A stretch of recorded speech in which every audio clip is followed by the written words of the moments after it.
Welcome to the Road is Dead podcast, episode number 103. My name is Rob Curtis, here in East Dundee, Illinois. I'm joined with Tim Strelecki, Leah, Sanda, Anthony Mikos. All here on a wonderful Thanksgiving Friday. Black Friday, I guess, is the technical term for it. But we're here in the shop. I got some stuff to do. You came in. You had some work to do. Yep. You had absolutely nothing to do, and that's why you're here. Yes, I'm going to say you had nothing to do. You probably I had was something to doing do, nothing. but- It was nice. All right. Now I'm here. But we decided to follow up and do another podcast quickly on the heels of the last one. Last one we recorded right after Woodstock. So it had actually been 2 weeks between when we recorded it and when we released it. And a lot's happened in the last 2 weeks. We had the wheeling race. And then quickly on the heels of the wheeling race, this last weekend, we had the Foundry. Forge. There you go, Forge. Thank you.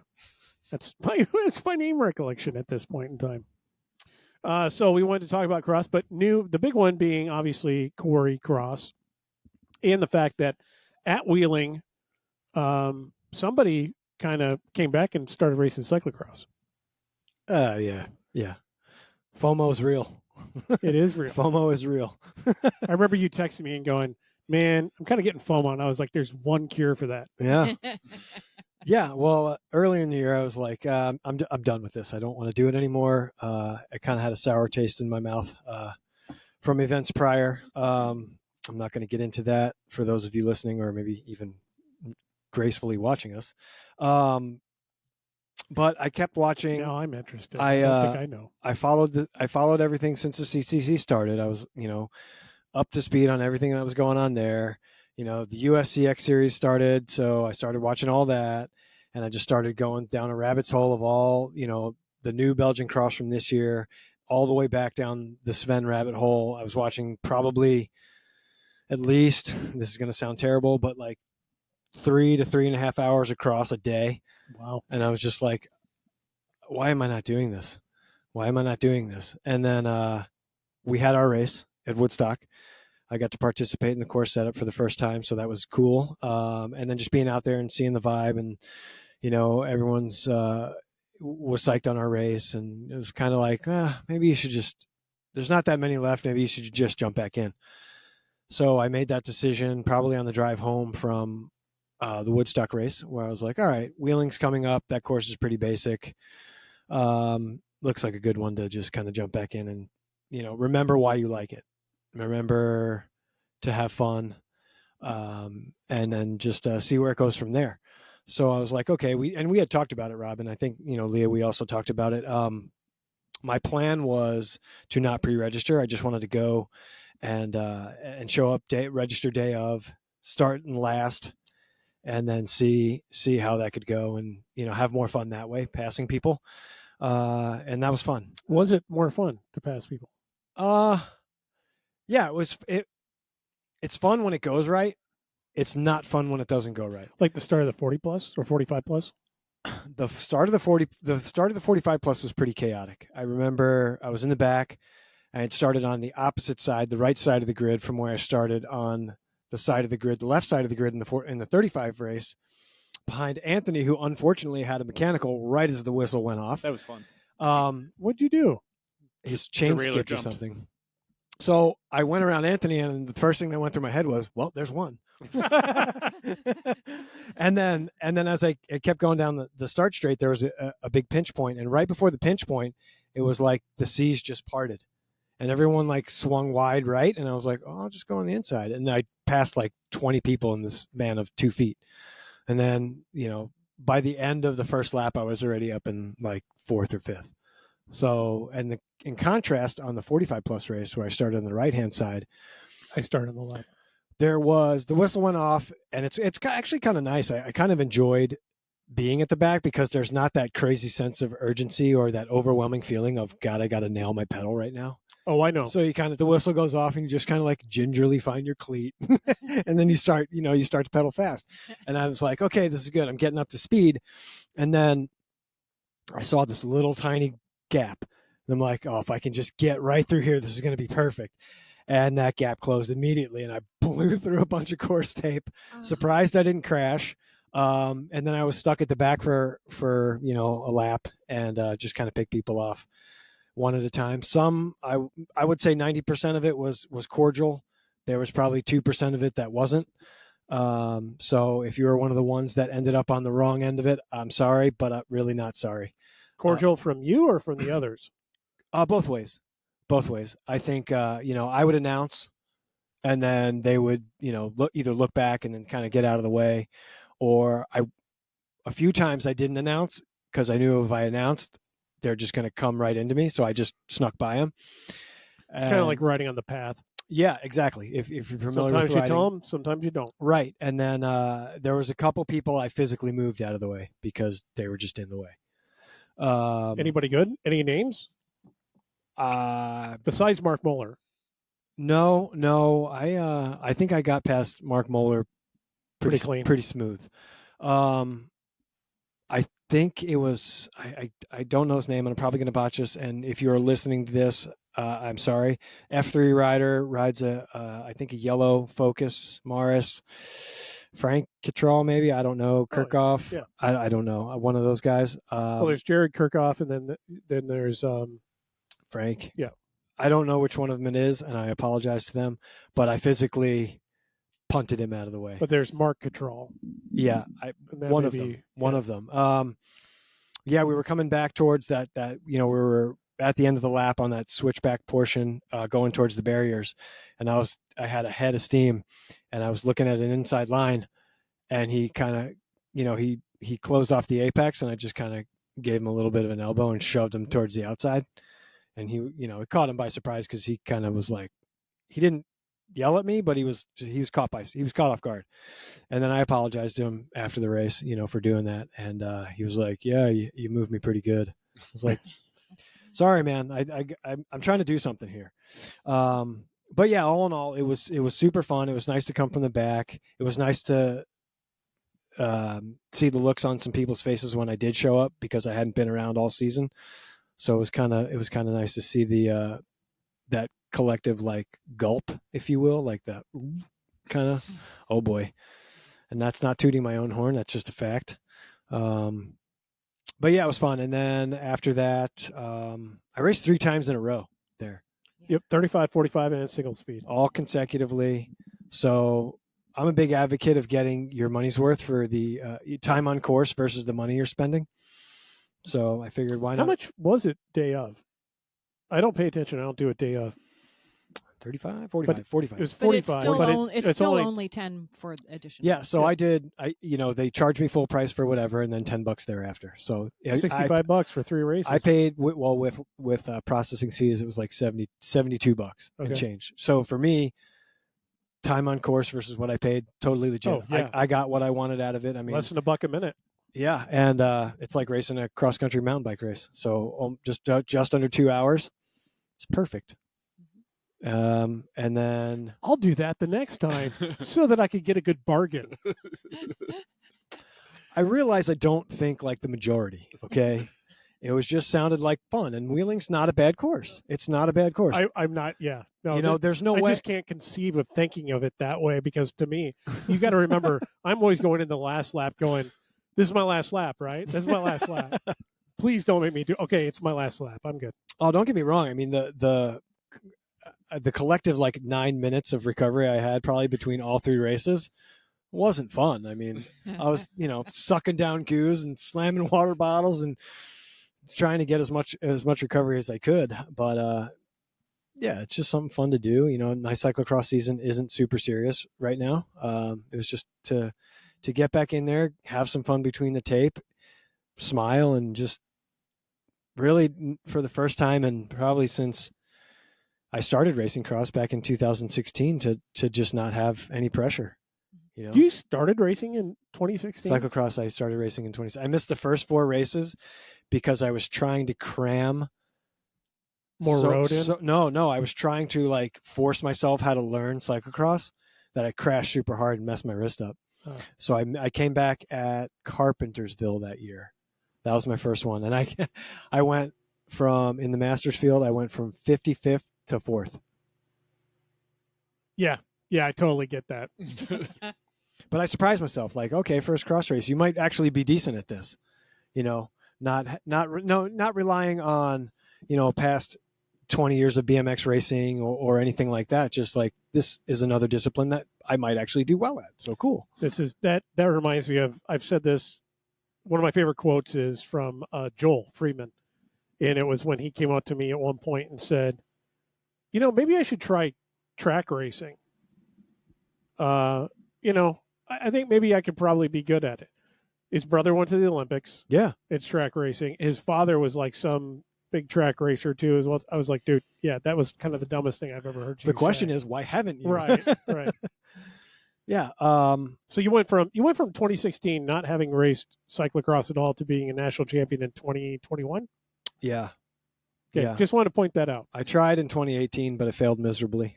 But it was a great learning experience. Oddly enough, at the same park they're at this year.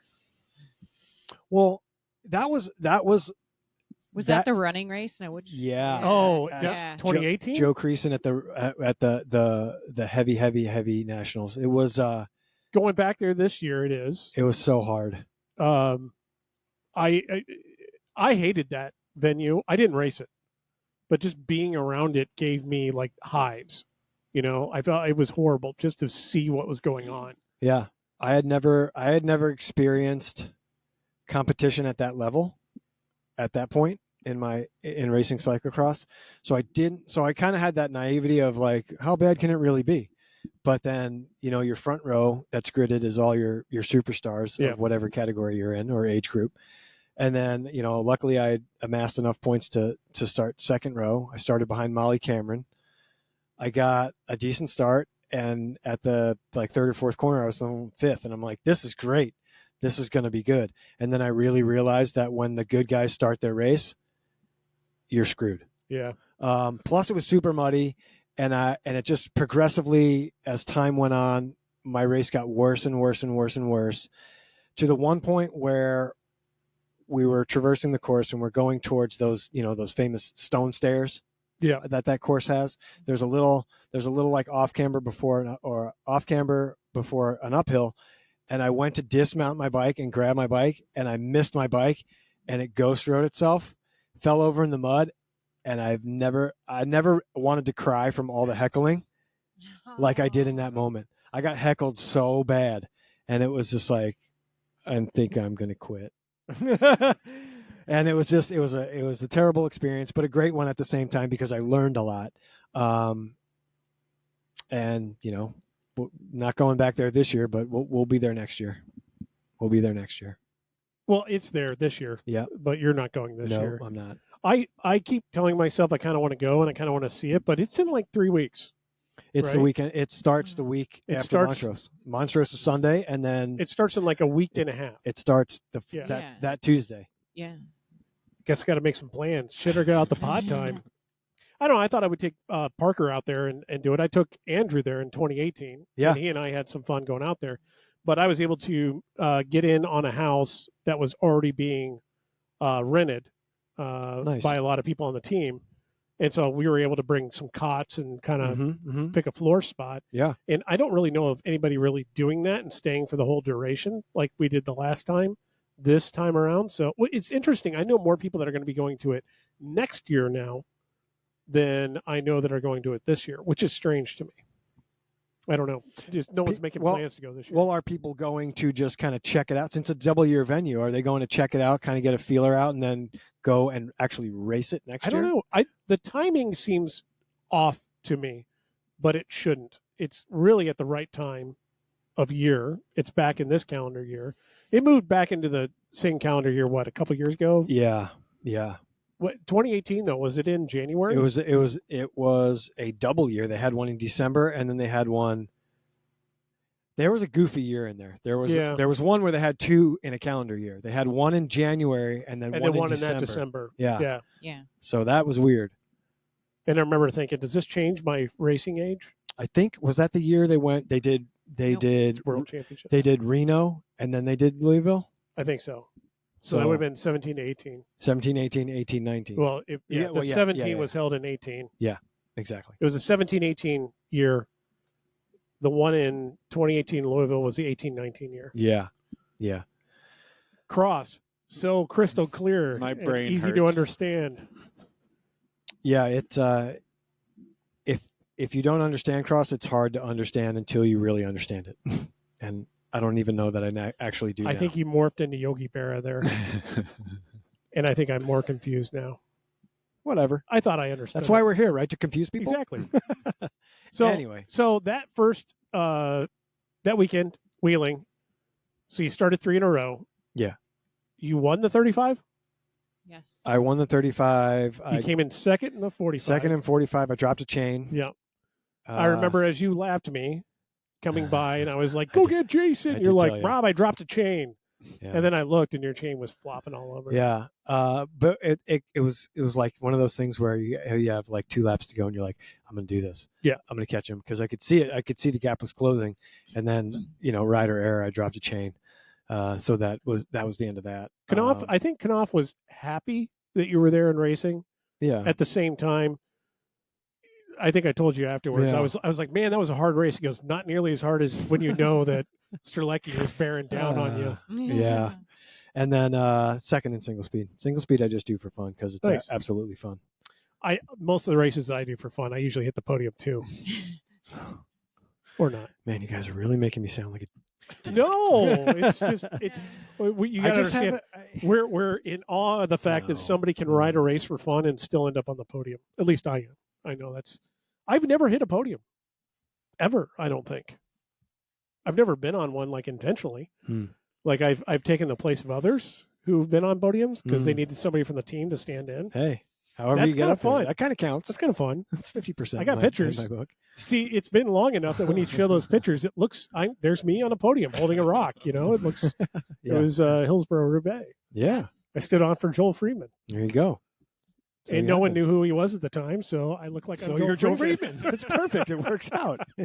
It works out. Yeah, and then we had. Let's dive into quarry cross. That is so hard for Well, me to just say. general reactions on wheeling. You guys you didn't race wheeling. You were an official. You were officiated. CR, right? CJ, Okay. chief judge. You raced wheeling. Yes. You had a cacophony of errors. Yeah. Mechanical right at the start of 35 plus. I started passing people, and then within 60 seconds of the start, I was involved in I was a 4th bike into a 4-bike pileup. So then the entire 55 field passed us as we untangled. So I And spent the whole time. Your bike in that wreck basically got intimately familiar with another bike. Yeah. From what I remember seeing. Yeah. So, yeah, Alex Edwards told me he was going to look for that specialized warranty claim the next day. Yeah. When he saw the video. But yeah, I mean, then I spent the rest of the race just trying to move back up, and I ended up getting to the back of the 35 plus field. That was fun.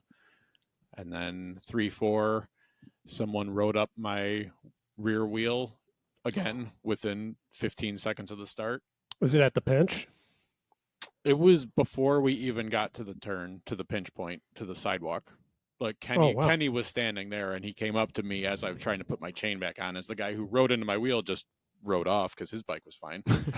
And he's like, Don't you hate that? He's like, "Do you want me to get the Cannondale? I've got the Cannondale." That's right. Like, Kenny, I don't want to be out here right now. So if my bike's broken, I'm just going to call it. And eventually, I did call it because I ended up having a flat, and there was other things. And I just Lots my of flats. second DNF ever, and I don't like Welcome. DNF. Yeah. Welcome.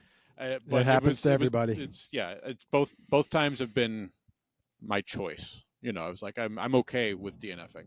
Yep. So I would warn you, but you already know this. It's a slippery slope. Don't be too okay with DNFing. I became too okay with it, and here we are a decade later, and I don't really have any results for the last decade. I mean, I have them, but they're all DNF. But in general, though, I mean, thoughts on the course? I really like the wheeling course. I think it's fun, and I think it presents some of the stuff we don't see in the series, like off-camber stuff. And yeah, I like it. I thought that the idea of the start was really nice, that it kind of sent you right into the off-camber stuff without having to do a million turns on the flat ground. Yeah. But it turned out to be, I think I said it seemed like a more pro kind of start, like a Euro start, where it just funnels everyone right into the hard stuff. But it turns out we're all a bunch of amateurs. Yep. So there were a lot of wrecks. Yeah. Yep. So it seemed like for me that start shoot, I can envision it. It went kind of straight, and then it had this jut out on the right-hand side where it would kind of kick it. And the whole thing went this way. It stayed the same width, but when you were looking at it, all you saw was the right side of the course kind of coming in, and it felt like you were getting pinched. You weren't. There was plenty of room. Everybody could have done this, but not everybody did, and that's the problem. Is all the guys on the left-hand side just kept going straight. Well, and all the guys on the right were forced to kind of come in. So if there's any feedback I could give, it's straighten out the start. Yeah, I would agree, because like Anthony said, on paper or in the preview, it looked cool, and the intention I think was there. But when they laid it out, it didn't ride like it was laid out. And it wasn't that big of a move. It visually it did something to people. I think what it is the front row takes off straight in a straight line for the apex, and everyone just follows them. Yeah. No one knows that it turns. It has a slight little dog leg in it. You would know that if you hung back far enough, because trust me. But I do have to. So you saw a spot, you didn't. You ran over a bunch of stakes and everything like that. That's how I passed Tim, and I got a better start than Tim. Yeah. And it took him at least, 2,000 feet to catch up to me, maybe. Yeah. No, not that far. Maybe 1,000 feet to catch up to me. Well, that was on the start straight. So then we'd have left, right, left, right. I caught up to you at that last right. Yeah. Before we headed to the back. Before we headed to the big climb, then back into the back end of the course. But then I felt bad because I tried to shoot into a little gap on the inside, and the guy cut off the apex, and I had to brake real hard, and you were right behind me, and I'm like, man, I think I just made Rob crash. Yeah. No, that's fine. So I felt bad. I'm looking for him, like, to come by me, and I'm always trying to be in the right place. I don't know what it is. He always passes me on the side I don't think he's going to pass me on. So I'm like setting up this side, and he'll be like right here. It's like, oh crap. I just go wherever the biggest hole is. Or the most room. Excuse me, everybody. The most room. But to echo Anthony's sentiment, I think wheeling is good for what they're allowed to use. It's been, thankfully, in the past 3 iterations of it, it's been somewhat different. Mostly the direction goes the same. Yeah. But I feel overall, generally, the course is balanced well. Yeah. You have the challenging hilly off camber in the back, which, depending on which way they run it, is either in the beginning of the lap or the back half. And then all the turny, twisty, technical stuff on that flat plateau up at the beginning. So regardless of if you hate climbing, but you like turning, or vice versa, that course to you should feel balanced. It's a pretty balanced venue. Now, there were more, I know it's all been kind of diminished in the week since we raced it because of what happened after, but that week, if you remember, there were tons of wrecks. Yeah. Tons of wrecks. There were tons of flats. I remember I was surprised when you told me that. I was like, because I left. So many people. There were more people hurt than we had seen pretty much for the year up until then. But hold my drink. We'll get there. I remember Ty saying that there were a ton of medicals and everything. We had Drake Dash got hurt doing the bunny hop and broke his collarbone. And there were so many flats. I haven't seen that many flats in any race ever. And I don't really know what was out there to do it, except for there's 2 places I can think of. There was one where we had a turn that went back uphill where they didn't stake out the brush. Oh, right next to the railroad track. And so everyone was going wide. I was going wide in it. And you kind of felt a little weird going through there going, okay, I'm blazing a new trail here, and I could pick something up. Yeah. And then the run-up. Over in that area in the run-up, there was enough brush on the side so where if you got into one side of it, you could pick up something that could possibly give you a flat. Apart from that, maybe the transitions. If you hit the transitions wrong. I think I know where one definitely is.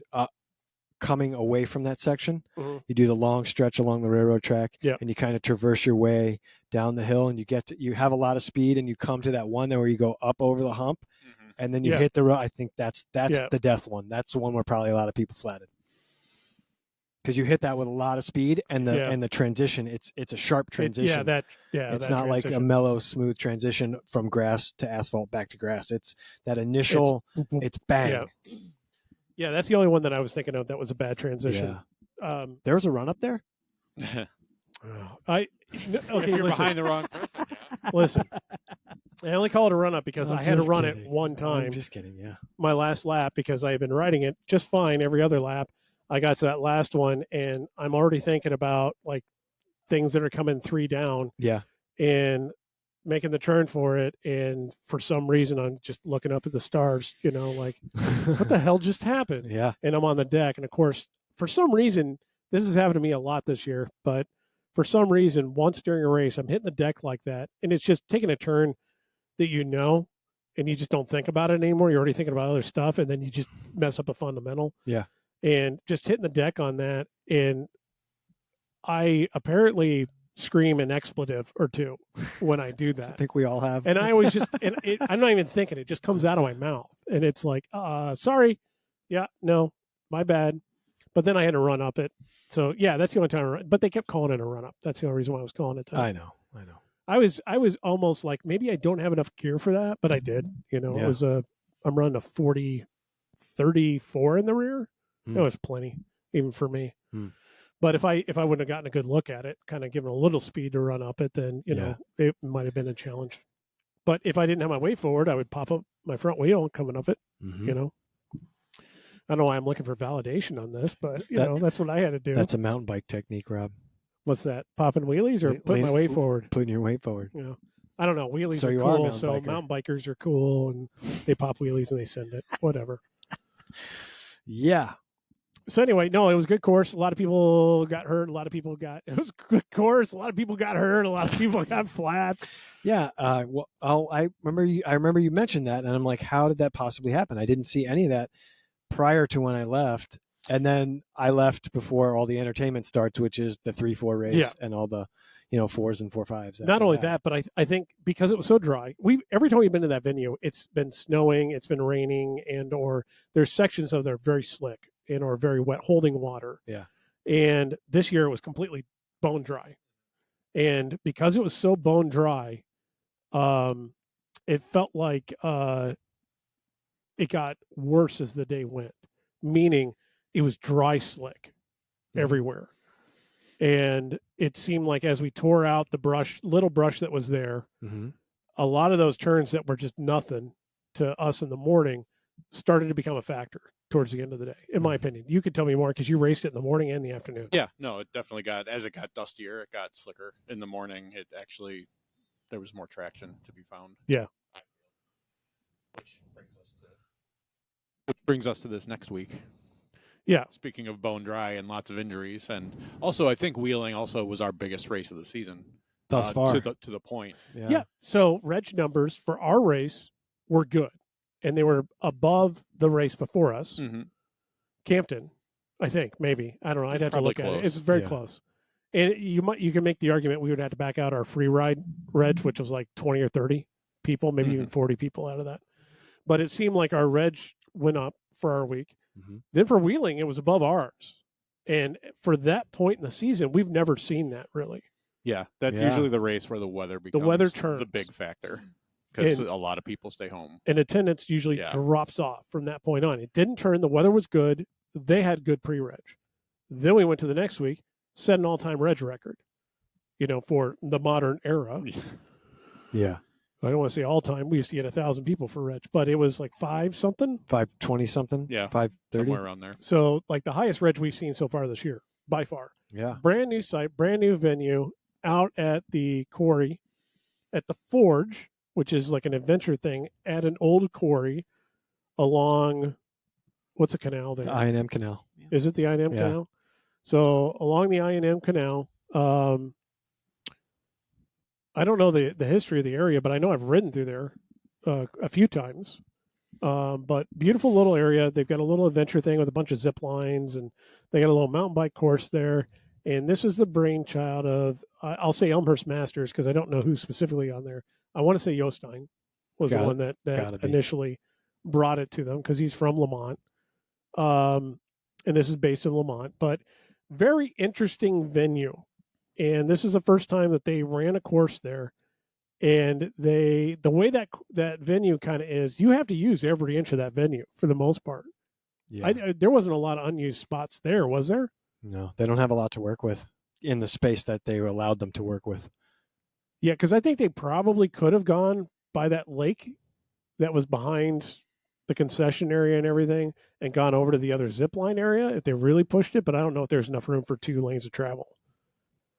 I don't know. I didn't investigate. I was told that there's some really good single track stuff too, but it required crossing one of the roads and then closing vehicle traffic and having someone to make sure that vehicle traffic stayed away. So I think you would have had to have course marshals. I did a fat bike race there a couple of winters ago. Yeah, and so there's definitely a fair amount of. You did a fat bike race there? Yeah. And we're still friends? I know. Okay. What are you talking about? You were talking about riding your fat bike on a coffee ride just a minute ago. Dude, I was actually, a couple days ago, I actually looked up because I was like, I'll admit to this, I'll try to make it quick. I was sitting there and I actually went, I'm sad that Cross is ending. I really want to do more stuff. I looked at Wisconsin. They're done. They just finished. They finished with their their state championships on the 18th or something. Mm-hmm. I'm like, all right, they're done, or a week before that. So there's nothing in Wisconsin, which kind of made me sad. And then I was like, well, God, I actually typed these words into Google. Fat bike races near me. The Forge they have a series. The Forge came up, and I was like, all right. And then there's the huge ass. The huge ass, and then there's usually the ones over in Rockford. Yeah. Atwood. Yeah. Atwood that usually come up, but I haven't seen anything mentioned yet. Atwood, I heard, is really good. Yeah, I would do Atwood because I think it's a wide enough course and kind of tame, and they should do fat bike races in Paul Douglas. Okay, that's an aside. I'm sorry. I'm gonna go grab some water. You guys give your impressions of the course. I really, really enjoyed it. There were a lot of crashes. There were a there lot we go again. of crashes, but I really, really enjoyed it. I didn't crash, so maybe that's part of the reason I liked it. You did though. I did. No, I did go down, but I didn't have one of the crashes that a lot of other people had. But I was spectating just before I left, and I saw you fall in that one area, and it sounded like I was like, "Oh my goodness, that sounds like it hurt." Like, because it's a slow point, and you fell pretty hard. Obviously, I'm thankful you didn't.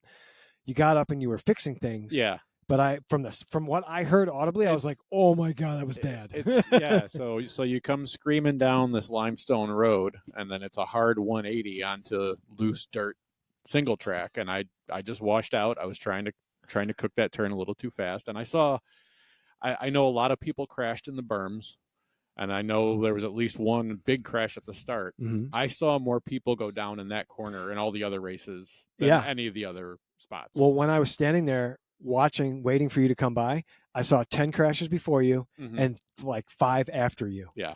And some of them were pretty bad. Yeah. So, but there were a lot of surface changes on that course, a lot of corners that had like grass to gravel to pavement, or grass to gravel to grass, or, dirt to gravel. There were a lot of surface How about the banger? Gravel to wood chips. Yeah. So that'll take you for a ride. And I personally, I enjoyed that. Yeah, I think it puts a premium on people that can handle their bike. Absolutely. And, there's not enough of that in our series. So. Absolutely. I got to agree. I liked a lot of that. At the same time, there were a couple of wood chip transition changes to wood chips in the apex of a corner on like 2 or 3 that were like, okay, maybe I wouldn't do that next year. And Jostein already mentioned maybe he'd change where some of the corners are. Sorry, I didn't want to jump in on that. No, what else, Anthony? You got anything else? I give kudos to Jostein for making us get off our bikes for something other than barriers, or attempting to. I know a lot of people were riding that run up, but it was faster to run it than a lot of people. Bypass. I saw people do it in my race in the 4s. I didn't hear of anybody riding. You're talking about the A line, B line? Yeah. I didn't hear of anybody riding that until later in the day. Yeah, later in the day, people were riding Were you riding it at all? During pre-ride, I went over and I looked at it, and I stood there for probably almost 10 minutes, and I'm like, I could do this, I could do that. And then it clicked in my head. I was like, you know what? I don't want to get off my bike here, but I think in the long term, it's going to be safer for me to do that, because I'll start to hit it clean, and then I'll get cocky, and something bad will happen where I'll crash my brains out, or I'll bust some equipment, and I didn't want to do either of those, so I just ran it the whole time. I like that A line, B line. I thought it was cool. At first, I was like, "Oh, I hate this. This is the stupidest thing in the world. I don't want to get off my bike." And then I figured it out. Yeah. And the second I figured it out, I was like, it was you. We were pre-riding it the day before, Yeah. and I think you went over it, and I went the other line, the A line, and I realized you put like 5 bike lengths on me or 6 bike lengths on me just by taking that, and I was like, crap, I got to take that now. Yeah, it happened to me during pre-ride. Once they had it taped out, when we figured out where the bypass was pre-riding, I was behind a woman who was pre-riding, and she ran it, and I made a good effort to try and pass, and she put bike lengths on me easily. Yeah, I did that in pre-ride myself. I went and I stood there and did my assessment of the A line. Then the next lap around, I went and ripped the B line as fast as I could. And upon the merge between A and B, when you had to make that left on the wood chips, I crashed there, and I was like, all right, not doing this. Yep. So I really like a lot of the ideas they had, and a lot of the execution of the ideas too. So I'm really happy with how it went. I know that is not everyone's opinion of the course or the venue.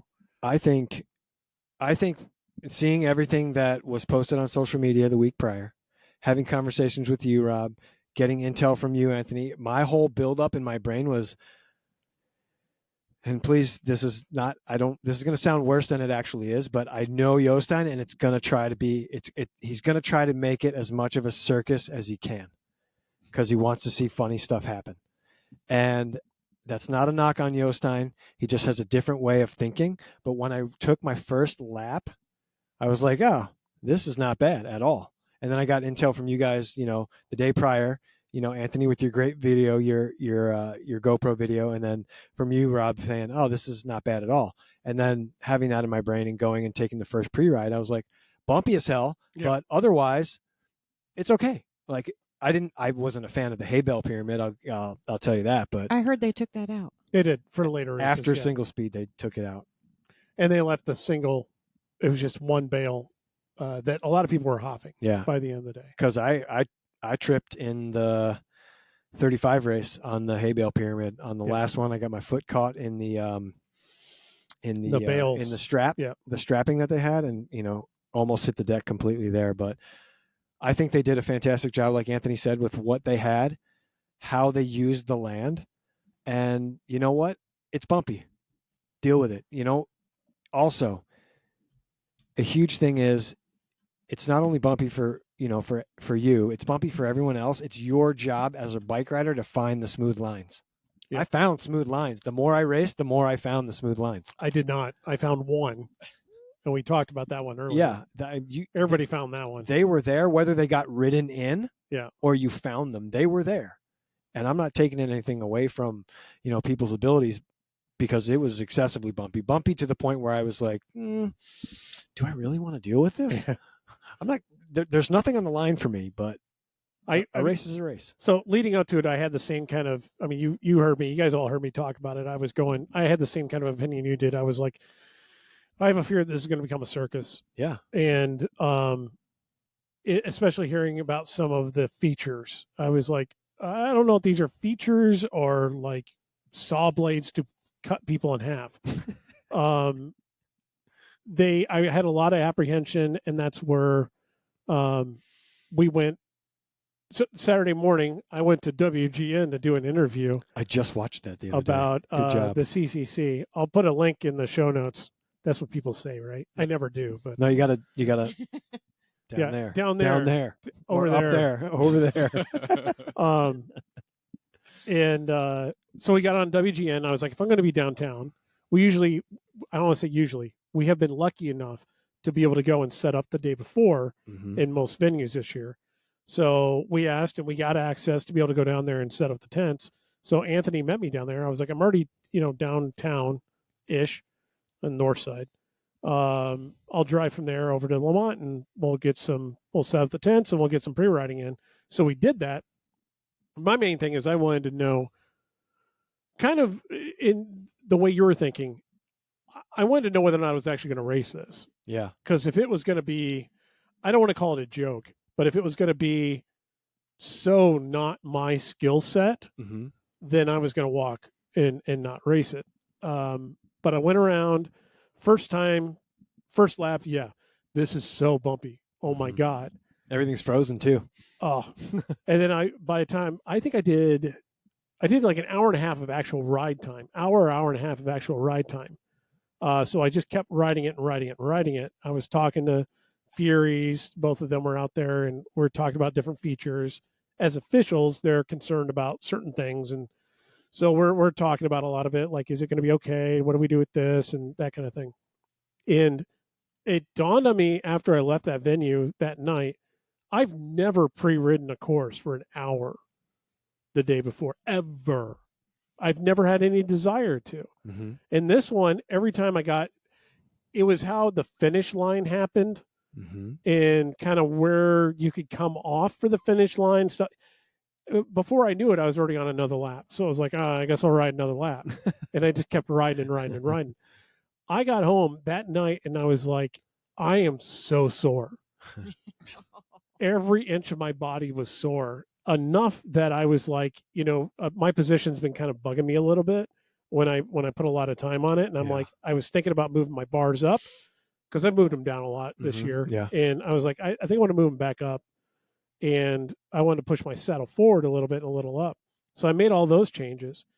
And then the next morning it dawned on me, as soon as I got on to do a pre-lap in the morning, this first 10 feet I went, that's why I'm sore. It's so freaking bumpy out here. Yeah. It wasn't like my muscles sore. It was my bones and my joints were just like aching the next day. It didn't get any better. Mm-hmm. I mean, it maybe by the end of the day it got a little bit better, but it seemed like It was still bumpy. I mean, the big off camera they had around the retention pond, I had this thing where I could burn the bottom part for the first half, and then you got on the back end, and I would shoot to the high line and ride the high line because it had tons of grip on it. And it seemed like as we went through our race, the low line, there's a couple kickers where it could slide your wheel a little bit. Yeah. And I just wanted to ride the high line. Well, the high line around that same area had a bunch of big humps in it that would really kick you, and it was just like, it felt like somebody kicked you in the butt, when you're going over it. Not in a good way. They just not the kind of way catch you pay off somebody guard. for it. Yeah. There's a good way. Well, I'm sure somebody's paying somebody to kick them in the butt. In that kind of way. And then I would have to, you like learn these areas where it's like, okay, I got to jump from the high line to the low line here. So I missed that bump and I set myself up to come out of that. It was fun like that. I like racing like that. To find the smooth line, you had to think. Yeah. And you had to kind of be all over, like almost from tape to tape. You couldn't stay in one lane the whole time except for that one second. Yeah. Yeah. But it's doing that. And I think I told you afterwards, by the time I was done with my race, my hands hurt. Like my hands hurt, and it was from all the bumps and everything. But it was this weird, like, to Anthony's point the day before, he said something great, and I totally agree with. And it really didn't matter what tire tread you had. Pressure. It was all pressure. Yeah. That course was all pressure. I mean, you could have ridden dunes out there and been fine. You could have had, I think Limas out there. The dune would have been a great fine. tire. Yeah, dune would have been a great tire. Grifos were fabulous. Oh, I will tell you. They're the go-to. 38 millimeter Grifos were. Boo. Boo. Yeah, this man's riding 38 at, like 12 PSI with his 3.5 millimeter bar tape, and my hands hurt. Yeah. Well, my hands are on the bar tape. They're on the hoods, Do you remember a time where you defended on your hill that disc brakes were ruining the spirit of cyclocross, and I'm sure it was all about cantilever brakes that don't work for shit and 33 millimeter tires? Oh, That's it is. the sport. It absolutely is. Now, do you remember what else I said? Is that I think it's critical that if you really are trying to go somewhere in this sport, I'm not trying to go anywhere. If you're trying to go somewhere in this sport, that you need to get 100% on board with whatever the UCI standards are by the time you get to Cat 3. I am not going anywhere in this sport, and I am not a Cat 3, and I'm never going to be a Cat 3. If I become a Cat 3, for some strange reason, if I become a Cat 3, I will go back to 33 millimeter tires. So why don't you split the difference and ride 38s with cannies? That would be fun. Oh, yeah. That would be fun. If I could get a set of 38 tubulars on my canny bike, it'd be great. You didn't need disc brakes on that course. Wouldn't race. No, not at all. It was flat. You don't need disc brakes on almost any of the courses. Pretty much nothing. Not around here. Yeah. But I'll say they're nice in that you can overcook some stuff and get yourself out of trouble if you have to. I will say I took my mountain bike and I made it a single speed cross bike, and I did the Cat 4 race on that bike, and that has mechanical disc brakes, and I was like, oh wow, this is a lot. This is a lot of better. braking power. Yeah, I don't have to stop 400 yards prior. yeah. Yeah.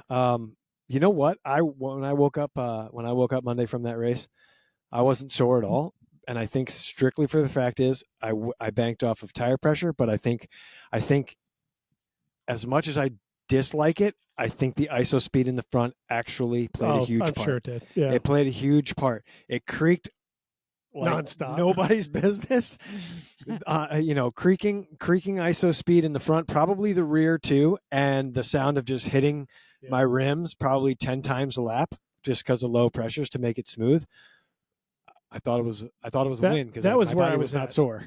That's where I was at. I was at that point where it was like, because those 38s are so big, when you get to the pressure that I want to really run them at, they get squirmy. Oh yeah. You know, they're What were you running pressures? well, on those 38s, this is where I have found I end up.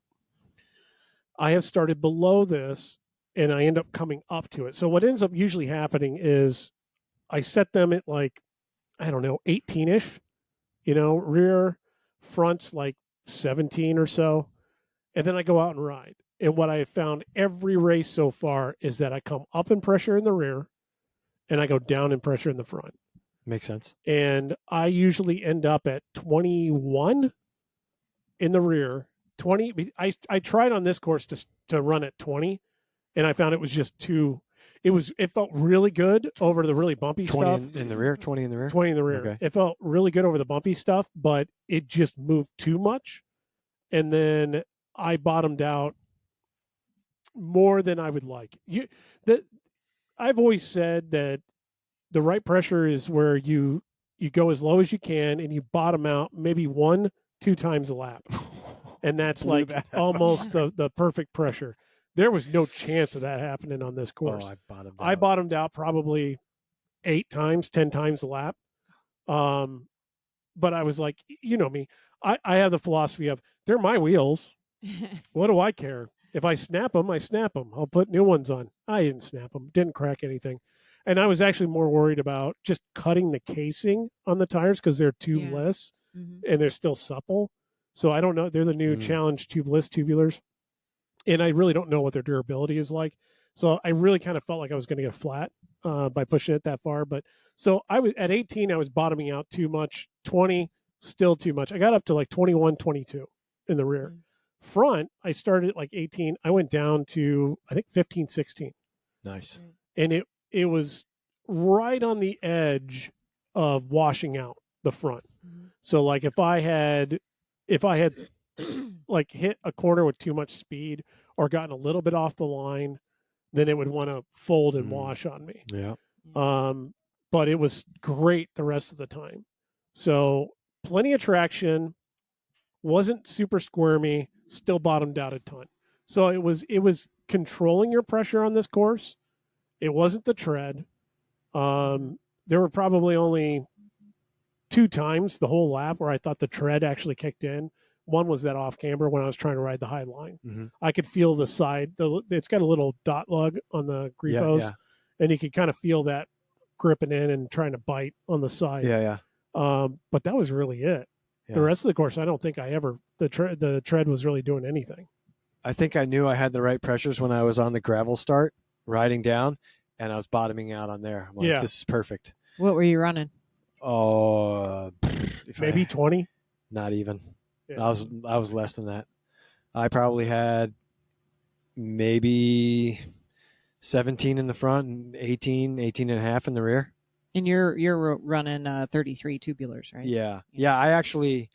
I took off my challenge tires from the weekend prior because I knew that this course. PDX. Yeah, and I got my PDX back, so I put those on just for the durability of the tire and it being a little bit of a stiffer sidewall, less resistant to either rolling or slicing because I knew the course we were going to be on. So I put those on, and they took me a minute to get reacquainted with them after riding that the super supple tires the weekend before and learning what those felt like. But the PDX, ever since I started racing cross, had been my go-to tire, so it didn't take much. Speaking of durability, my PDX is still Say Clement on the side. Yeah. You better Yeah. you better hold on to I- those. I Those are would going to re- be I would re-glue them. They do need a little bit of re-gluing.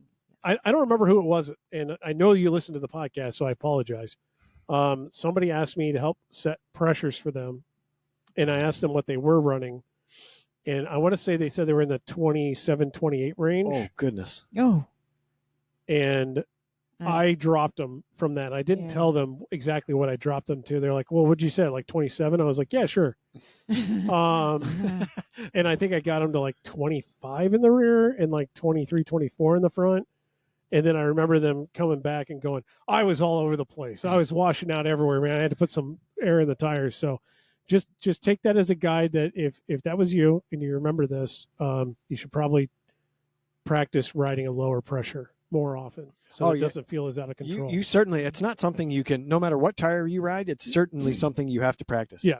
You have to practice it. You know, go out on a rainy day and go in a grass field and just cut some turns. And you hear, if you've listened to anybody talk about cross and pressures, you've heard people say 1 PSI makes a difference, especially on tubulars. And that's why tubulars are as great as they are for cyclocross. It really does. 1 PSI will turn. It's this cool little array. 1 PSI too high, and it's like, 1 PSI below that, perfect. 1 PSI below that, crap. Yeah. And you're washing out places and just losing you're control just of the slow bike. in a straight line. Yeah. Also, the one thing I've been thinking about lately is and something I've never really thought is how much cold weather affects the suppleness of your tires. So think about that too when you're playing with your pressures. I mean, we started out Anthony, 35 plus there was still frost on the course. Yep. So the bumps were extra hard and you're trying to run these low pressures and everything just feels, your eyeballs are freezing, your hands are cold. So the first few laps until your body gets warm, it feels pretty miserable. And, put on top of that the wrong tire pressure and you're in for a rough ride. But generally, I liked the course. I had a lot of fun with the course. Yeah. I think they did an awesome job with the venue. I know that some of them were concerned about how it was going to play out. And, if I can tell them, don't worry about it. Don't worry about it. Did a really good job. Not everyone's going to love a course. I love how everyone came out for this course. I think it was a combination of the weather, the fact that it was a brand new course and no one really knew what to expect. Yep. And that it was closer to Chicago than a lot of the other venues. Yeah, relatively easy to get to. So, I was talking to Jason about it because we were both kind of like, okay, so why have reg numbers gone up? And I said, at the beginning of the season where people come out brand new, they try it and they get a race or two in and they talk, or somebody comes out and watches it because they want to see what it's all about. By the second or third race, they decide to give it a try and they start to try it, but then the weather hits and it knocks everybody off. From that point on, the new people aren't coming in at that point. The later people aren't coming in. This year, I think we had good enough weather for long enough that the people that got in and gave it a shot for the first time this year have recruited their friends who have now come out and given it a shot. And they were able to try it because the weather wasn't ridiculous. Mm-hmm. And so we've seen this like steady upward trend. Also, new course, also closer to Chicago. Add that all together, and I think we had a really good turnout for people. I don't know what the final numbers ended up being for unique entries, but they didn't have a fun ride on theirs. We had a fun ride on ours. That would have cut our reg by like 40, if you really look at it. So I think they did a great job with it. I think a lot of people came out. But so we got to the point where we had a great race. Supergirl came out. Yeah. Decided to come out and race, which was amazing. Great to see Supergirl come out again. First row start. Oh, that's right. Now, what was that? Is it because there's another Michael Kelly somewhere? Apparently, there's another Michael Kelly on Bike Reg that has much better points than Supergirl. And the two profiles have gotten merged? Something like that. I don't know. That's awesome. But yeah, he had a front row start. He comes rolling up and he's like, we're talking, we're all hanging out, and they start doing call-ups, and we're still talking because it's going to be a while. And they go, Michael Kelly, and it's like, He goes, oh, that's right. He goes rolling to the front. And I was like, oh my God. Yeah, I think Race Predictor had him finishing third. That's awesome. But it was great to have him come out again. It was great to see Rebecca come out and hang out with her. Did the race. You guys raced together. Yeah. You had some fun.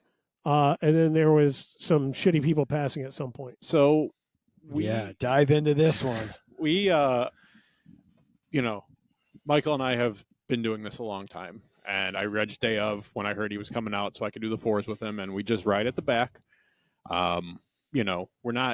It's not like Torchy and me in the 4.5s where it's like literally stopping for every hand up, getting off the bike and chatting with people. It's like we're still out there riding, and as such, we got one lap less, but we didn't get caught until like I came through the berms for the last time. I got ahead of Michael because I wanted to do the berms again because they were so fun, and I didn't want to be behind him for it. So as I came out of the berms on my third lap, I heard the crowd saying, leader's coming up. So I pulled off to the side. I stopped against the orange gate to that right-hand turn into the barn that leads into the finish. Yeah. That's where I got caught by the leader who was winning the race at that point. I turned and looked to see Michael Kelly coming up. He was not far behind me. And we ride across the line hand in hand, having fun. And then whoever finished second came up to Michael after the race and was saying he was in the way. And I was like, wait, what? Like, what is happening here? I thought he was coming up to like just be like, hey, that was fun, Mm-hmm. And he was like, and he got kind of mouthy, and I was just like, well, then upgrade, as he was riding off. But I found out, he had finished second by I think like 6 seconds, and I'm like, if I got caught right before the line by the leader, you did not lose 6 seconds in those burns. Right. You were gapped. You were losing this race. He gapped you on the gravel road heading into that section. Don't blame someone else. And I said that on the CCC website. I was just like, hey. Yeah. Well, before we got to the CCC website, though, so this had happened to you. There was some more crap that happened in another situation, all in the last race of the day. And we all decided to go out to eat afterwards. We're sitting there at dinner. And that's when we were all just celebrating the fact that Supergirl was back and racing and out there and having fun. And then he just mentions, except for that guy like yelling at me or whatever. And it was like, I'm sorry, what? And that's when he went into the story of somebody yelling at him for being too slow or in the way. And it just kind of like, it took the whole thing down like 18 octaves, in terms of enjoyment. It was like, that sucks. And then we had another rider sitting there at the table. I don't want to throw him under the bus, but Mearsman.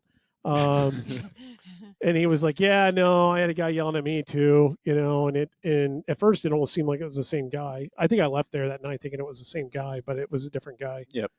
And it was like, Jesus, what's the deal? Why are people yelling at people? And then it just bugged me.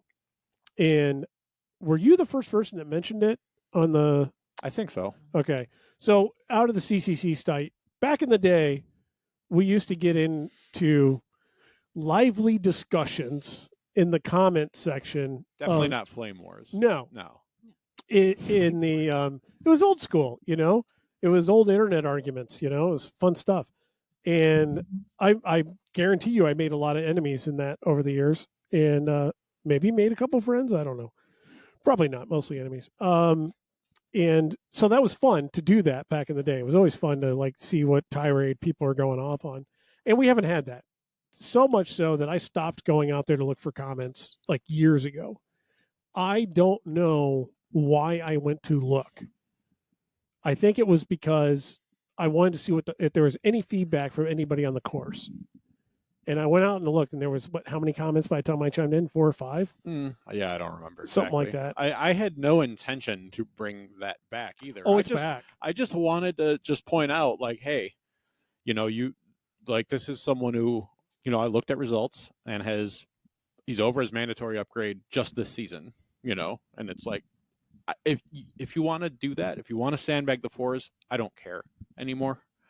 But you can't have it both ways. You can't be shitty about not being able to pass lap traffic if you are technically a 3. So don't that's the 4s, you're going to be dealing with that, whether it's people who are just slower or people who are out there just to have fun. Yep. So that was the only thing I wanted to say. It's your responsibility to know how to pass. There you go. And that's what led into the lively discussion. And you're free to go check it out if you want to go check it out. Shycrosscup.com. Is it .com or .org? I don't know. Orgcom. Whatever. Something new.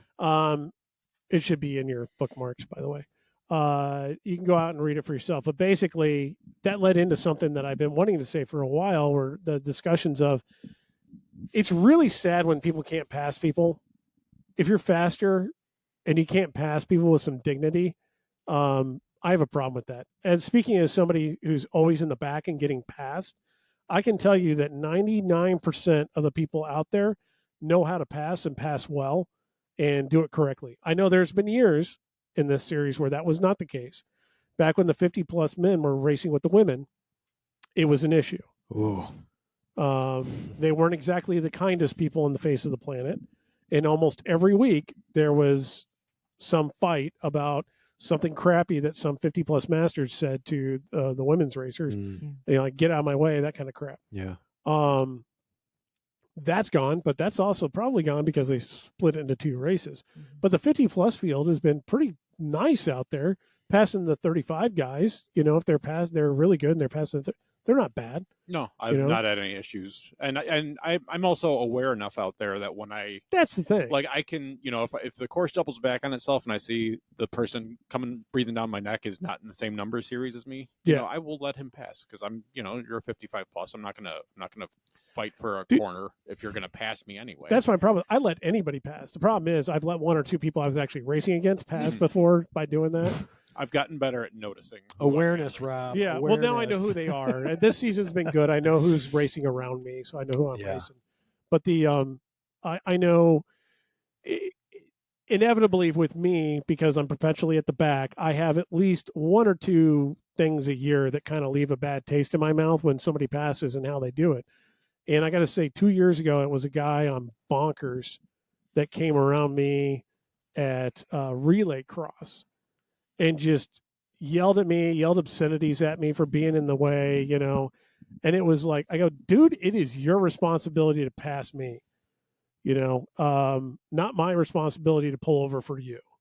And on top of that, I think that the 3 seconds, I didn't say it with this many words. I think there was a fuck thrown in here or there, but it was, I think I said something to the effect of, the 3 more seconds it's going to take to get around me is not going to cost you the race. And if it does, then you didn't win it anyway, is what I was thinking. But I remember it really irked me enough that I remember the guy's number. And I went and I looked him up later. I never said anything to him. He didn't come out and race anymore. So it's just kind of a dead issue to me. Apart from that, the only other bad experiences I've had with people passing me, Todd Wendell in the 45 plus. He's been better the last 2 years. Do tell. But every year before that, I'm sorry if you're listening, Todd, you can hear it now. You're a dick when you pass people. I just got to say that. He's been better the last 2 years. I think he's kept his mouth shut basically for the last 2 years. But we see you. We can hear you coming. We know that you're coming. We don't have to jump to get out of your way. We're still racing the course as well, too. And we all know we're going to pull over as soon as we can and let you by. So everyone else, though, has been pretty good. Mark Muller, you can hear him grunting from 5 turns he's away. Either grunting or he's just laboring. His breathing is. I hear you, Mark. Yeah, You're coming. yeah, I got you. Yeah. I got jammed up at Bartlett. I was in behind Massa, and we were kind of trading spots, and we got jammed up right by one of the log jump overs in the woods, because there was a dismount and a jump like every 5 feet on that path. And him and Luke Kuhn ran up onto us right at the just worst moment. And I was trying to tell Massa that they were coming, but he still didn't hear. And Massa went one way, I went the other. They came through the middle. It was like, sorry, guys. It worked out. Sorry, guys. It worked out. You can't be mad trying at to get out of the way, but you can only do so much. I love it though. Lou, whenever he passes you, is always like, thanks, guys. Yeah. Hey, am I the only one that uses my hub noise or not hub noise? If I want to be sneaky, I will actually hold the brake so I don't have to coast. Yeah, I've done that. So if I want to be somewhat sneaky or let her fly and just be Industry 9, hello, I'm here. I'm here. I would say though, in general, it's not that big of an issue. I think, at least In the Masters fields, it's been way more gracious than you would think it would be. The last couple of years in particular. He's always cheering for me as he I cheer for blows by me. I cheer for everybody that You I know, pass. But I will say, did you notice you've now raced in the same field as me? I want to say against me. In the same field as me twice, Uh-huh. and you've only lapped me one time each time. This year. Yes. Yeah. Last year you would lap me twice. Yeah. A race. I was in better shape. So- No, I don't think I was in better shape. It can't be a Rob thing. No, it can't be that I'm racing a little bit faster. No, you are. And I was actually when that occurred last weekend in the 45, I was actually shocked that it did occur. I really was. So what occurred When I passed you. last week? Yeah, I was like, oh, because you've been riding well, you've been enjoying Yeah, yourself, your equipment's better. Have you ever your looked at our confidence is lap better. times? No, I don't. I only look. Okay, it's a math thing. I only look to see It's if gonna I'm happen. consistent. It's going to happen. No, I don't look at that. Yeah, no, I've been surprised that I don't want to say I've been getting lapped less, but it comes in the last lap now. Yes, And I'm yes. only getting like one lap less than the leaders. So, but it's been really good this year. I think everybody's had a really good attitude, and then I now find out it's been a shit attitude in the fours. The fours have been really weirdly competitive and contentious. Yeah. More so than it has in the past, and I think maybe that's just because the numbers are down and the people that are left are just the ones who really give a shit. But I've always felt like the fours are not for giving a shit. That's what the threes are for, or the You would 3-4 think. race now. You know. Now we had a problem for a long time. We had the power hours, so we had a lot of people stay in the fours and Right. sandbag the fours forever because they wanted to race for an hour at the end of the day, and no one wanted to upgrade to a 3, and that's why the idea was, hey, let's make the 3-4s and give them 40 minutes or whatever it was, and now that's the most popular field of the day. So you would think that the more competitive ones would just want to race Well, the and 3-4s. I looked at the split in the 3-4 field, and it was just down the middle, Cat 3s and Cat 4s. Yeah. It was split directly in half. So it's like half of each in that field. And we had, I think, 88 starters on Sunday. Yeah, I think there were 90 it something. was 90 something Yeah. pretty much. Yeah, But we had Huge. 88 starters. It was huge. 99. So a lot of people are racing it. It's just I don't understand why the fours have gotten so competitive. yeah, I don't know. So The machismo is thick. like I don't know. They're influenced by social media. I don't understand why you want to be the big fish in the little pond. I get it. I mean, I think that we would really have to talk to PJ if we really want to know the depths of that. Oh. Sick burn. It's no secret. He's by far the most talented sandbagger I've ever met in my entire life. He made it a point to stay down as low as he could for as long as possible. Some people are that way. I'm only using that to illustrate. He's obviously moved up. I'm only using that to illustrate that some people really do feel this imperative need to stay at as low of a level as they can for as long as possible. They're just afraid. And I don't know if that's really it or if they just really, No, they're afraid. the feeling of winning is Yeah. very intoxicating. no, Probably. I assume. no Yeah, doubt. probably. Winning feels good, but conversely, getting your ass kicked sucks. But you're never going to get any better if you don't start getting your ass kicked. But I think for some people, I think they realize that there's a tap out for how high they're going to go. And they'd rather be in the area where they're probably overclassed for where they're at, but they can make the argument that they should be able to stay there and they're still doing well. And that's sandbagging. And that's what they like to do. And that's why they want to do that. Yeah. Sandbaggers. We went to great lengths, by the way. And this is maybe where some of the outrage is coming from. During the fours race, I saw something happen that hasn't happened around here in a long time. And that's that all of us got out along the tape. And it was a huge crowd along the tape through the berms, Mm-hmm. for all that. And the group that I was with, I'm not going to name names, Jim Cannella, went to great lengths to yell at every single person that came through in the first 5 that, it's okay to upgrade. I yelled at a few too. Upgrading is not a crime. If you're coming through on the first lap, 30 seconds before the rest of the field, it's time to upgrade to the Cat 3s. You can still race the 3-4 race, So, but it seems like the pointy end is way pointier than it's been lately. And that's where I think some of it's coming from. It's like for some reason they're sandbagging and just not wanting to upgrade. Just have Mr. Fury yell at him like he did to me at Woodstock. Was one he year. doing the upgrades at that point though? Yeah. Yeah. Because he told me, he's like, He doesn't anymore. I raced the threes. I raced the Masters in the morning. This was in my first season. I raced the Masters in the morning at Woodstock, no less. Won that, and then later in the day, I raced the threes when it was only a 3, and I think I beat the guy that was winning the threes all year by like 45 seconds. And as soon as I rode across the line, he looked at me and he's like, "Come see me for an upgrade." Yeah. And I was like, I told Darcy this, and I was like, "What do I do?" And she's like, "You have to upgrade." And I was like, I don't know if I have the points. You don't. It doesn't matter. You have to upgrade. He said you had to upgrade, so I upgraded out of fear to a 2 because I thought I would get my license taken away if I didn't. And I didn't know any better. Then you had the flip side of the coin where you had Yeah. somebody like Dustin.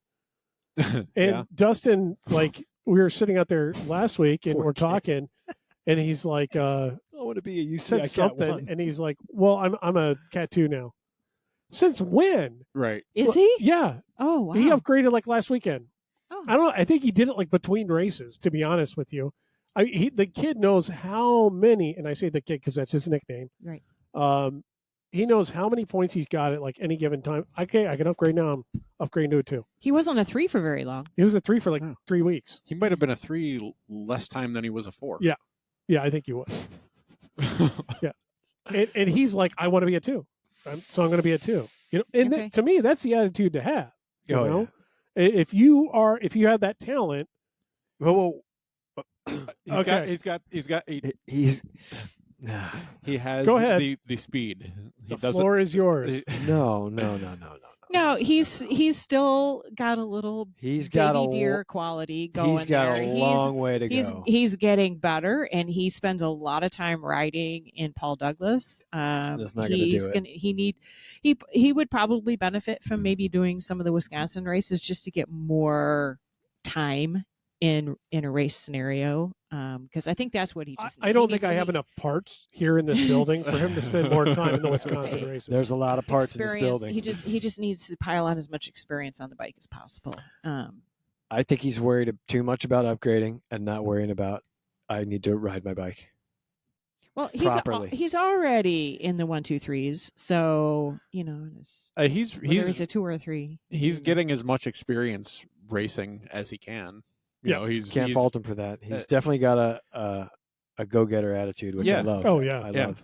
and I think he'd be the first to admit that he has a lot to learn as far as handling his bike goes. So, you know, I can't fault him for it, and I'm trying glad. to. I'm happy to see someone just go, no, I I mean, have the points to he's- upgrade. I'm going to upgrade. He's moved up pretty quickly. I remember the first race he did. I think it was at Schiller Woods. Yep. And he fell all over the place. Oh, yeah. He could He not still ride that bike. finished third or And fourth. he got done, and you could just see that was just like I thought, oh my God, he's never going to come back. And no, just did the opposite. Yeah. He's Yeah. like, I don't think he's ever been that bad at anything, Yeah. and I think it pissed him off Yeah. enough to keep coming back out and get better. I think he's got the attitude of how can I say it? I don't know. He's got a really good attitude, and he's able to just like shrug off the shitty moments and Yeah. come back next week and yeah, fight harder He's and got fight a great harder and fight harder. attitude. Yeah. Yeah. To crash your brains out as much as you do, Dustin, and keep showing up the following Sunday, I give you kudos for that. Yeah, I would have called it quits. Absolutely, give you kudos for that. And if the you're amount, listening. I told him this, like the amount of stuff that he breaks. Oh God, is- it's legendary. I don't think I've broken that much equipment the entire time. He's like I've my raced whole cyclocross. life. He really makes me feel good about the amount of Yeah, equipment I've right? broken. Every because- every now and then, I guess you get this little text, and they open it, and it's Rob. It's a picture from Rob with Dustin's bike in the stand. Yep. But you know, you can't. He's trying. He's trying. Well, like, yes. like he's not. Love He's it. probably making dumb mistakes, which we've all done, but he's trying. And the fact that, you know, his ambition is there and he wants to do well, it's hard to find that in anyone below 40 these days. Yeah. he's 100%. breaking all this shit and still getting good results, and he still has his eye on He's getting racing and beautiful actuals. equipment handed to him. Yeah. You know, and like all that shit that I've broken was in service Yeah. of still being a 4. Yeah. So it's like, I looked at him and said, "Hey, I love you. You're incredible. That you're just breaking this much, not only this much equipment, this much really, really nice equipment. Yeah. Like I really, it's And nice. you know me, I don't. I feel like an enabler. I said that the last time when he was on it. I feel like an enabler at times, but at other times it's like, but that's the kind of work I like doing. I like working on bikes for people that are actually going to ride them, Yeah. and are going to ride beyond what they can do, definitely beyond their skill. It's a combination of both, and that's so I can't fault it. I've never replaced anything on my bike because I've worn it out. Yeah. Do you know what I mean? I think what's gonna be crazy is when the light bulb for the kid finally goes off. Oh yeah. And he figures every little thing out one at a time. When the light bulb on all those moments goes off, you're gonna see a completely different person. Yeah. And I've told him umpteen times, you got to slow down to go faster. But he's got like this speed, this like minimum speed that he needs to be going at all times in all parts of the course, just burned into his brain. And it ends up like it ends up. He crashes, breaks stuff, whatever. But again, he comes in here, gets it fixed, and he's back the next Sunday. Yep. I mean, he's at a point now where he can't just go out there and to get Just from apply power. from 5 to 3. You can do that by just being faster than Yeah. everyone. Yeah. But now you're at a point where He's going to hit the ceiling where he's going to realize like I need talent now. Yeah. I need the fundamentals. I need the skills. Everyone, I need the time. everyone in the 1, 2, 3 that I'm racing is just as fast as me. They'll be just as fast as me for longer than me, and they can ride their bikes.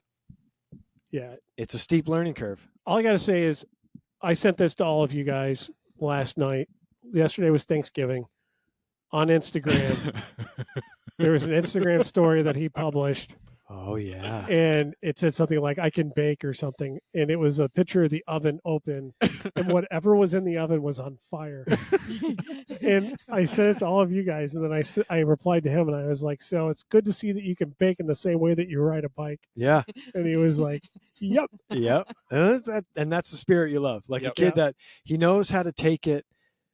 He doesn't take it so serious, but at the same time, he takes it serious. Oh, yeah. And that's his desire to improve is serious. Oh yeah, but absolutely. he doesn't take everything personally, which is how you need to be. And that's I think a key difference with most people that come in. It's their ego gets in the way, and then when they go hard and they start to have some success, and then you try to teach them something, then it's what do you know, or their ego gets in the way, or they go, no, that's not it, and I know more than you, and I'm gonna, their ego just gets in the way of it. His does not at all. He's always just like, oh well, yeah. It's like, dude, you totally sucked at that, and he goes, yep, you're probably right. Yeah. It's like, did you listen to anything I said to you? Oh yeah, I heard it. No, you didn't. You just shrugged like you heard it. Well, I heard it. Now being able to actually do it is something else. Yeah. But it would be nice. It would be nice to be that young and that talented and have that much time to figure that kind of stuff out. He'll get there. The light bulb will go off. Hopefully. No, I will. I'm sure it will. Anyway, not to rag on Dustin at all. So the comment fields blew up on Cyclocross Cup. Everybody got in, and it took forever. We finally got 2 people that said it was a stupid course and too dangerous. Any thoughts on that? Stupid course and too dangerous? Yes or no? I think, from my perspective, it was probably the easiest course I've ridden in many, many, many, many years. I have to say, I 100% agree. I did not feel physically taxed. Nope. At any point on there. It was definitely a technical course, which I enjoyed. Yeah. I don't think it was too dangerous. I don't think there was anything dangerous about it. I think that the hay bale thing was a gimmick, but again, I told Yostin, I was like, hey, on Saturday, I said, hey, I don't know if they'll allow this, but I appreciate you making us get off our bikes to make it a little more like cyclocross. And in the team chat on Saturday, I said the start's going to be crazy because it's so long and it's all gravel. And that first turn, next down quick. And the transitions in all the turns were the biggest issues. The berms, I was like, the berms are fine. The hay bale thing is what it is. But all the transitions were the only sketchy parts, I thought. Yeah. And again, I like that. I'm glad they were there. I'm glad they routed it that way because we have enough safe grass crits that it's nice to have something where people need to actually think about what they're doing. Mm-hmm. It was fun. It was a totally different set of terrain, Yep. which was good. Yeah. It was fun to Definitely ride welcome. on. I am very sad that I wasn't. You here should for I it. think you would have done well. It on would that. have been. you would have really it liked it. course. You would have done well on it. Yeah, For sure. Yeah, but I But you had to go visit your folks. I had a nice time in Florida visiting my parents. Mhm. Ugh, Said no one Florida. ever. Yeah. Well, it'll be there next year. Yeah, I hope so. Yeah, I hope We so. hope. Yeah, it should be. When I talked to Jostein briefly, I said something about the pump track, and he's like, "Yeah, I think they're going to fill that in with boulders because nobody uses it, and the only people that use it are little kids that don't know what they're doing, and they crash a lot." And then he even said there's talk about taking the wooden berms down. What? Yeah. So if you eliminate both of those features, that track really becomes Blah. yeah.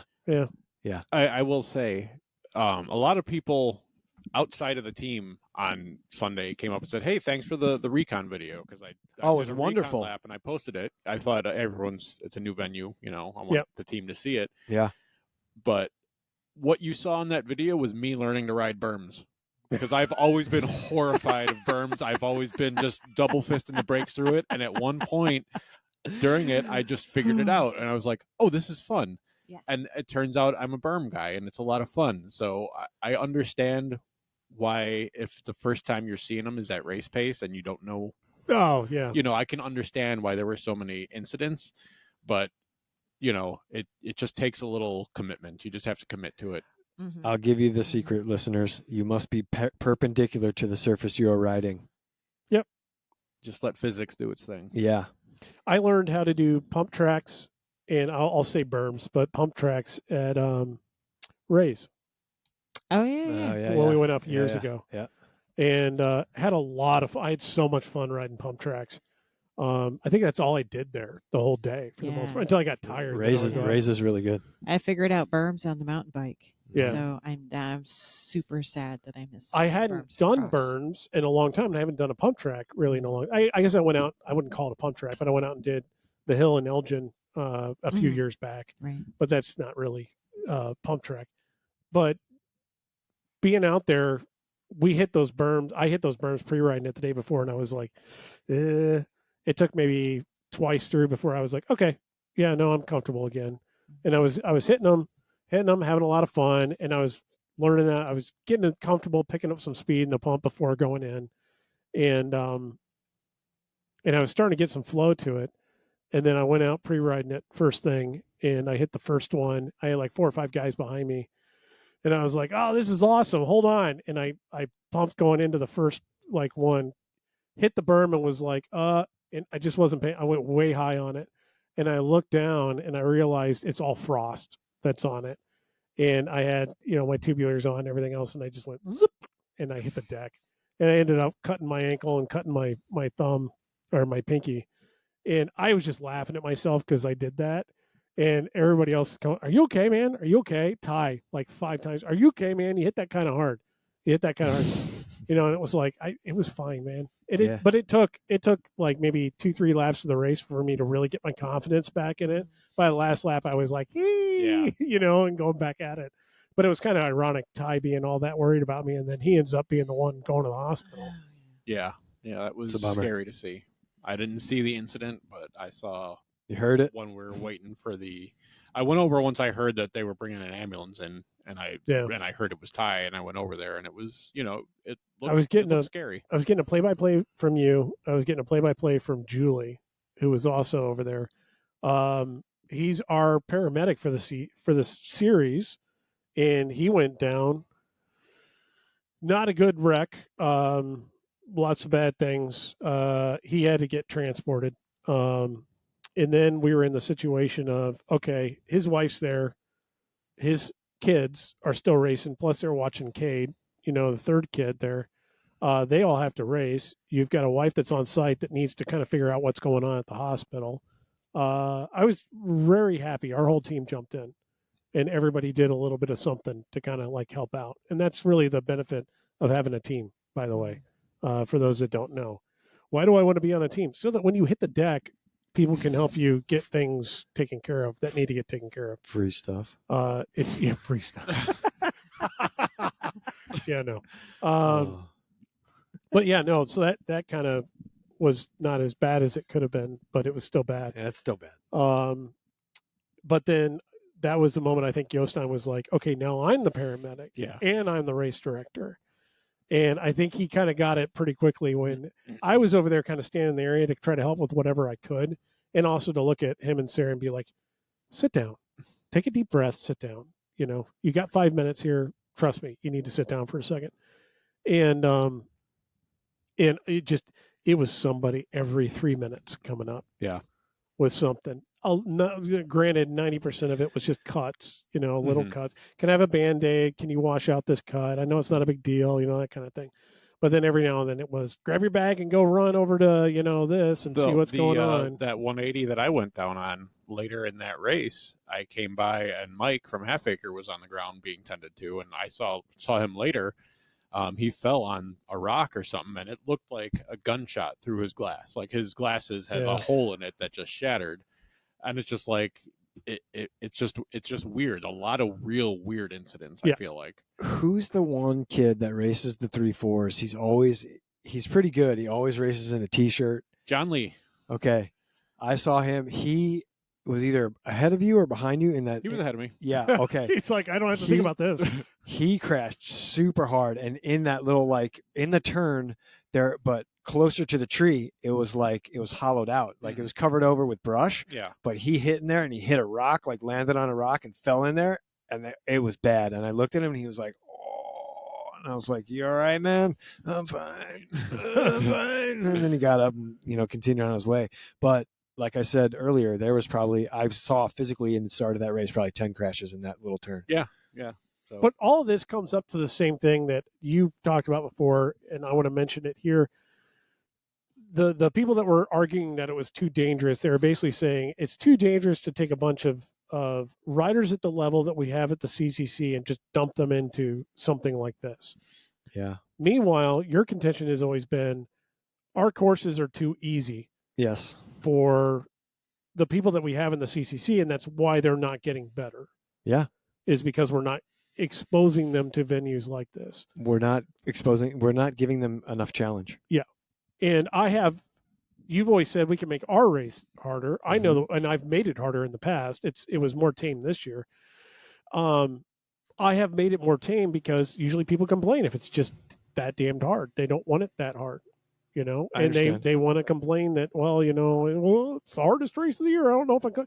And I've been taught by doing things like Fox River Grove that it's okay to say, yeah, well, you don't like it? Too bad. Suck it up. This is a hard race. You need to work harder. People will eventually just die off and not show up to it because it is too hard. Yeah. So there's definitely a line there. Oh, yeah. I do think we need more. I want to see more challenging stuff. I love this last weekend. I really enjoyed the course and the venue, and I do love it. It doesn't mean I don't like the other venues any less. They're all our babies. We love them all. But I like the mix, and I think this was truly a mix. I feel like with the venues that we have, a lot of, or I would say half the venues that we have are really on a short leash with the land that they're allowed to use. That doesn't mean you can't take time in July to go figure something out different for your course. Put some thought into it. Don't just go, oh, our race is a month away.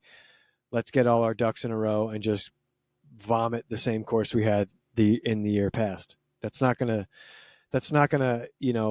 get anyone excited to do your race. Put some more thought into it. I know from seeing the three of you do all the work you've done over the years to put the Woodstock race on, how much of a pain in the ass it is.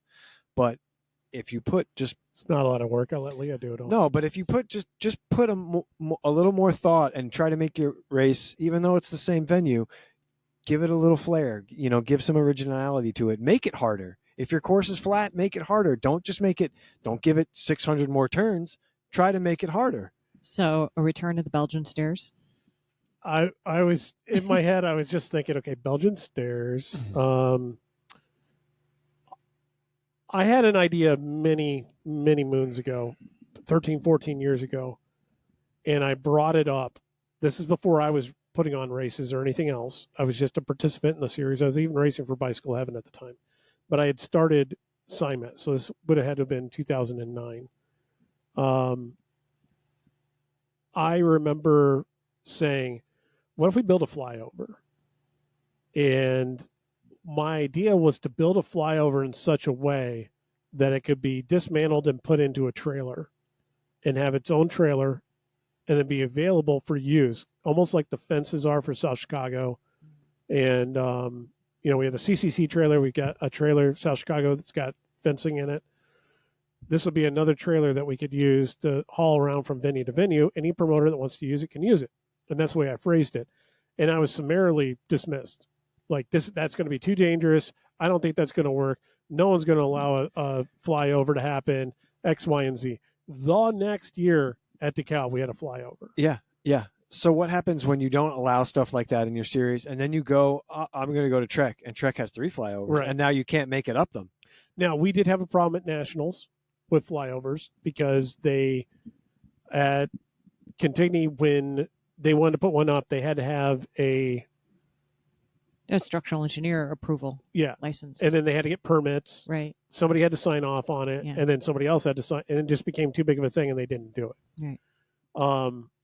That's Cook County, and I think that's because they were probably doing something It's special. DuPage. Is it DuPage County. DuPage? Oh, that's right. Yeah, it's Duh. DuPage. I knew that. It's like, damn. They changed the county lines already? And unfortunately, my license is expired. So. No, I know, but I think that there's maybe a stipulation with going too big with having to have some approvals, but it's kind of one of those things where, ask for forgiveness instead of permission, in a way. I still think we need to have our big flyover. I want to build a flyover over Goose Poop Island. Over Goose Poop Island. Yeah, from that little peninsula. Yep.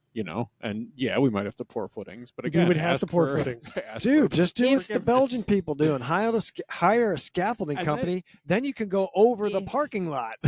If money was no object, I've always had this vision of a trailer, a flyover that the trailer was It integral part opens of the up. structure, and Yeah. it opens up, Yeah. and you just That's what I have. and it's all made out of like aluminum or something, so it's lightweight Yeah. and not stupid heavy and easy to it's- set up, and Yeah. easy to take down, Yeah. like scaffolding or Yeah. something. I totally want that, Mhm. and I totally want to do that. I could get Nathan to design it. So he's working for a custom aluminum trailer company now. The only thing that scares me about that is the last major flyover that we had, the gorgeous one. It was out at the golf farm, Oh, wow. and that Oh, was yeah. done by Village Verdigris. Yeah. That was as significant as a house. Yeah, Tim Bowney was contracting at the time or something, and, Yeah. and he had a bunch of contractors basically donate, and he's like, that thing probably, he told me at one point that the value of that thing was probably 30 or 40 grand that they put into that. And he's like, it was all favors and people donated stuff and everything else. He goes, but it had a slate roof on it. I mean, it was a completed house Yes. for what it was. It was full stairs, covered, it was covered at the top, and it had a big slate roof. It had a gable on it, everything. It was beautiful. And then they were giving it away at the end of it. But the whole thing was, it took like it took like a front loader and like a backhoe to disassemble and move it. And it took 2 flatbed trucks to move it Jeez. anywhere. It's not worth So it. it was like, it's just more of a liability than Bonfire. anything, So they ended up trashing it, Oh, unfortunately. That's an expensive bonfire.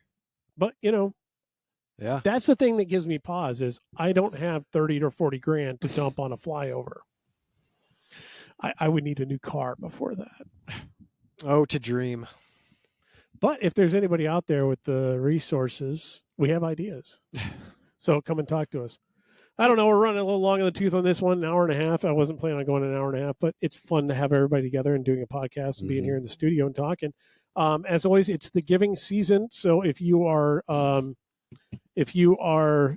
the internet, I don't know what they have names for all these days. For some, now. it might even be trainer season. It's like, well, no, what they like the Cyber Monday, Giving Tuesday, or whatever Stocking it is. stuffers. Well, no, I'm thinking yeah. go out to Small Business Peddling Saturday. Minds, peddlingminds.org.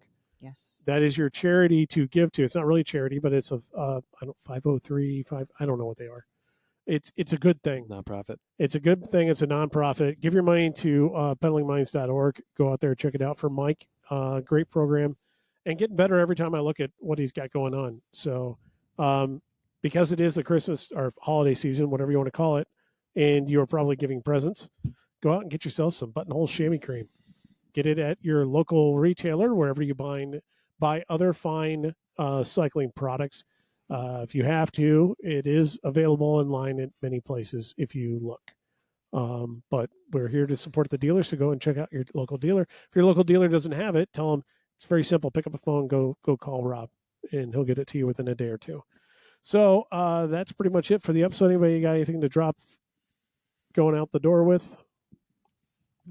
Nope. All right. Well, thanks for joining us. Like and subscribe and share, and enjoy the ride.